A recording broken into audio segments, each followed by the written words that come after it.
Welcome to your Money Miracles video for the week of January 30th.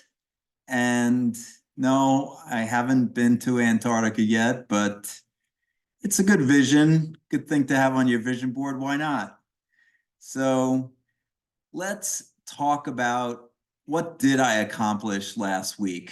So many people come to me and say, man, I was really busy. Well, how about instead say, look what I accomplished, or look what I'm going to accomplish. So this is what happened to me last week. But before I share, here's this week's powerful affirmation. Say it out loud with emotion. I am created to succeed, and I give thanks for my success now. So last week, I did accomplish a lot. Besides attending 3 networking events, coaching over 10 people, and meeting with 13 new potential partners and clients, I co-facilitated a masterclass on Tuesday. I gave a presentation on Wednesday to the networking group, and on Thursday, I presented to an investment club. Friday was a slow day with a speech at the launch of the Global Destiny Connect Foundation. Thank you, Stuart Elliott. And I was interviewed on the Business Leaders podcast. So let's talk about some upcoming events. By the way, the link to the Business Leaders podcast is below this video. So tonight, January 30th, my 9-week challenge starts with Chara Rodriguera, the mystical, magical meditation teacher, creative soul path yoga, and also the author of 2 amazing poem books, Breathe and Love. And we are teaching each of the 9 money rules millionaires use live at 4:30 p.m. Pacific, 7:30 p.m. Eastern time. You have 2 more hours to sign up. I'll put the link below the video. Tomorrow night, January 31st, I'll be interviewed on the Heroes podcast with Andre Hoffman. I'll let you know when it goes live. And I was accepted to be interviewed on the Dad Space podcast by Dave Campbell, and I'll be interviewed next Monday, February 5th. I'll let you know when that interview goes live in February. And finally, I forgot to mention my interview on the Builders podcast with Matt Levenhagen is now live. We talked about my favorite books of all time, as well as the importance of playing the budget game. You don't want to miss this one. Here, the link again is below this video. It was definitely one of the most amazing shows I've been on. Now, each week I highlight a member of my network. This week, it's Lou Caracappa. Lou is a franchise owner of P3, which was established in 1991. They specialize in assisting clients in reducing costs for utility bills, telecom bills, waste, water vendors, printer copier expenses, merchant processing, on and on. His thorough audit of bills and contracts, coupled with a comprehensive database of rates compiled over 30 years, enables him to identify and rectify overcharges or unnecessary fees, ultimately helping clients optimize their expenses. I'll put the link to book an appointment with Lou below this video as well. And I'm really excited to share this week's book. This was a book recommended in the 7 Levels of Communication, which I read last month.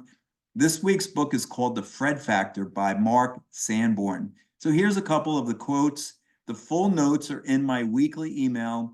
If you're not reading or watching this from my weekly email, please subscribe at salamoor.com. That's SALAURMOR.com if you don't already get my email. So here's the highlights from the Fred Factor. Think about it.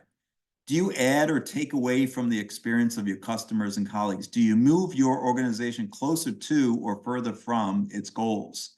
Do you perform your work in an ordinary way, or do you execute it superbly? Do you lighten someone's burden or add to it? Do you lift someone up or put somebody down?